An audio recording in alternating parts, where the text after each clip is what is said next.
ආයුබෝවන් සුබ දවසක් හැමෝටම. මම මංජුල රණසිංහ. විශේෂයෙන්ම මේ වීඩියෝ එක කරන්න හිතුවේ විශේෂ ප්‍රජා සත්කාරයක් පිළිබඳව ඔබව දැනුවත් කරන්න. මනුස්සත්කම හඳුනන මනුස්සත්වයේ සංවිධානය මේ ගමුව හෙල්පින් ශ්‍රී ලංකා චිල්ඩ්‍රන් සංවිධානය මෙවරත් මහරගම අපේක්ෂා රෝහලේ දූ දරුවන් වෙනුවෙන් විශේෂ ප්‍රජා සත්කාරයක් පැවැත්වෙනවා. ඔබ දන්නවා මේ වන විට මහරගම අපේක්ෂා රෝහලේ රෝගාතුරව කුඩා දරුවන් රාශියක් ප්‍රතිකාර ලබන බව. ඉතින් මේ මාස ජුනි මාස 15 වෙනි ඉරුදින උදේ 10 සිට දවස පුරා මේ ප්‍රජා සත්කාරය පැවැත්වෙනවා.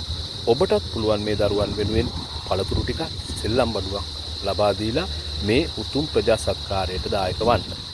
පැණි කොමඩු, දෙලුම්, peer වගේ පළතුරු හෝ සෙල්ලම් බඩුවක් ලබා දෙන්න.